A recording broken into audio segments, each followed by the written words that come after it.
Commentary on Revelation 12, 7-17. This section continues the apocalyptic vision, presenting a symbolic conflict that unfolds in heaven and manifests on earth. The language is highly figurative, drawing from prophetic imagery to communicate covenantal transition, authority, and the definitive removal of the accuser. Verses 7-9. War in heaven and the casting down of the dragon. The war in heaven portrays a decisive shift in authority rather than a literal celestial battle. Michael and his angels represent the authority of the divine order, while the dragon, identified as the ancient serpent, the devil, and Satan, embodies the adversarial role tied to accusation under the Old Covenant system. The casting down of the dragon signifies the end of his standing in the heavenly court as an accuser. This reflects the conclusion of a system where accusation was sustained through law and transgression. With the fulfillment of redemption, the basis for accusation is removed, and thus the accuser loses his place. He was cast out into the earth indicates a transition. What once had a judicial function in heaven is now confined to the earthly realm, soon to be judged and removed entirely. Verses 10-11. The proclamation of salvation and victory. The loud voice in heaven declares that salvation, strength, the kingdom, and authority have now come. This is not a future expectation, but an announced reality tied to the finished redemptive work. The accuser of our brethren is cast down, reinforces that the judicial role of condemnation has been abolished. The brethren are no longer subject to accusation because the basis for it, unfulfilled law, has been satisfied. They overcame him by the blood of the Lamb, emphasizes that victory is entirely grounded in what has already been accomplished.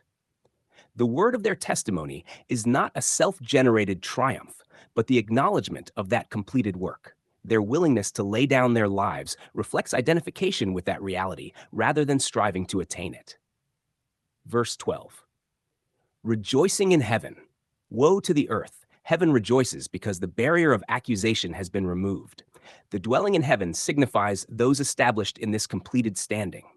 The warning to the earth reflects the short-lived intensity of opposition. The devil's great wrath and short time indicate that the old order, though defeated, continues briefly in visible resistance before its full removal. Verses 13-14. The persecution of the woman. The dragon turns his attention to the woman, who represents the covenant community through whom the promised child came. This community is now seen transitioning from the old covenant framework into the new. The woman's flight into the wilderness echoes earlier biblical patterns of preservation and separation.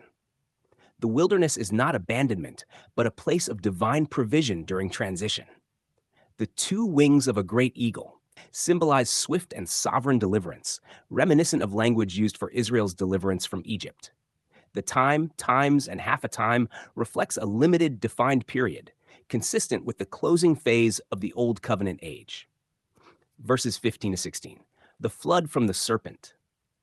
The serpent's attempt to overwhelm the woman with a flood represents a surge of opposition, often understood as persecution or false accusation intended to destroy the covenant community. The earth helping the woman by swallowing the flood suggests that these efforts are ultimately neutralized. What is intended for destruction is absorbed and rendered ineffective, showing that opposition cannot overturn what has already been secured. Verse 17. The dragon's war with the remnant. Frustrated, the dragon turns to make war with the remnant of her seed, those identified as keeping the commandments of God and holding the testimony of Jesus. This remnant represents those who remain faithful during the transitional period, standing in the reality of what has been accomplished while the old system is passing away. The conflict here reflects the final resistance of a defeated adversary, rather than an ongoing struggle for victory. Summary perspective. This passage presents the removal of accusation, the establishment of completed salvation, and the brief but intense opposition that accompanies the transition from one covenantal order to another. The dragon's defeat is not progressive but definitive.